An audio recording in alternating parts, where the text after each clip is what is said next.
Today I'm going to show you how to actually estimate how much it costs to buy a home in Chicago. It's easy to find out the actual price of a home, but how much money do you actually need to save up in order to buy the home? Today we're going to take a look at the actual cost of buying a home. Now before we start, this video is intended to show you how to estimate the cost of buying the home. However, this is not the actual cost. Key word is estimate. If you want to know the actual cost or the actual money you need to save up in order to buy a home, you need to speak with the mortgage lender and get pre-approved for a loan. That's the only way to surely know. Now, if you're in the Chicago area and you need me to refer some lenders to you, let me know. I know some lenders that I've worked with in the past that have been pretty good. But remember, once again, this is only an estimate. Now that we've gotten that out of the way, let's talk about the amount of money you need in order to close on a home.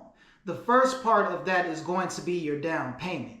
You can think of your down payment as the amount of money that a lender will require in order for them to actually lend the money to you. Lenders usually want to see you use some of your own money when purchasing a home. They want to make sure you got at least a little bit of your own money invested in this property. That way you won't just walk away with it with no risk of your own.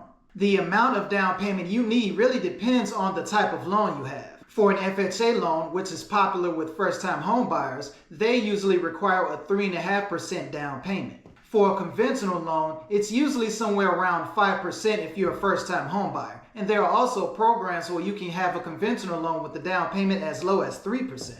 On top of your down payment, the other big expense which most people do not talk about are your closing costs. Closing costs are things like fees from your lender, prorated taxes, title fees, stuff like that. Now, exactly how much are closing costs? Your closing costs will vary from property to property, but in Illinois, I generally see closing costs average around 3% of the purchase price. So, for example, if you're using an FHA loan, you'll need to have not only the 3.5% for the down payment, you'll also need to have an additional 3% for the closing costs, which means you'll have to bring around 6.5% to the closing table in order to buy a home. There are also a few other miscellaneous fees on top of that, which I'll get into a little bit later. I feel like it's important to mention that while you should have this money saved up before you start looking for a home, you do not actually need to spend the majority of it until you reach closing. This means you'll go through most of the home buying process without having to spend too much money out of your own pocket. Now, if you have any questions about the home buying process, feel free to reach out to me and I'd be happy to walk you through the steps or answer any questions that you have. Next, let's take a look at some actual homes that are for sale around the city of Chicago so we can get to look at some of the home prices, and I'll show you how to calculate how much money you may need to save in order to actually buy the home. Alright, now let's get some examples of homes for sale in Chicago in different parts of the city, and let's estimate how much money we need to save up in order to buy them. Now, I'm just on Zillow and, typed in Chicago, so let's start with the south side. Let's look for an average move-in ready home. So, okay, this one just came on the market, $350K. Luxury shower tower, all right.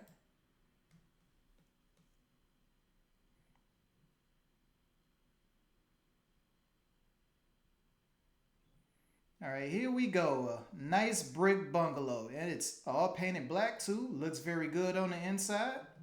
And it's for sale for $350,000. So let's estimate from here how much money we would need to save up.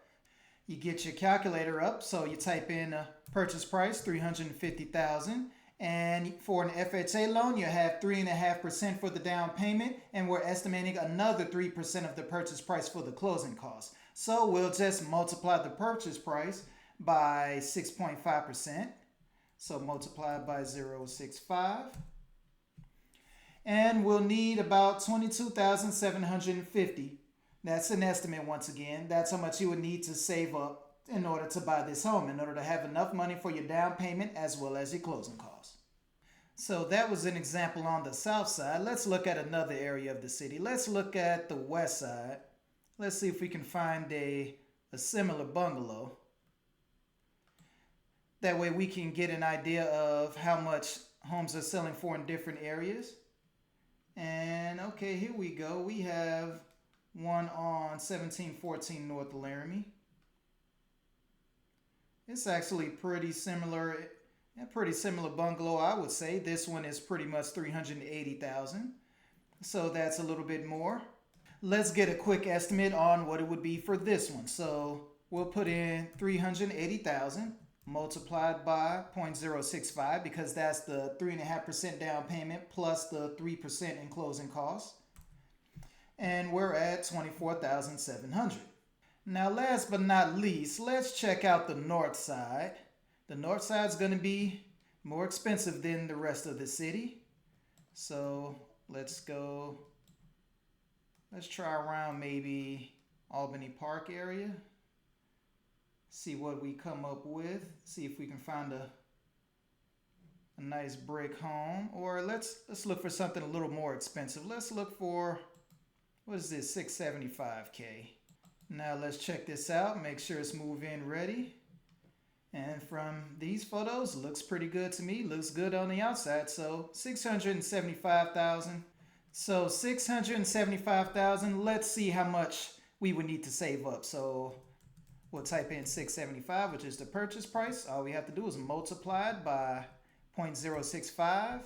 And you would need almost 44,000 to be able to pay the down payment as well as the closing costs.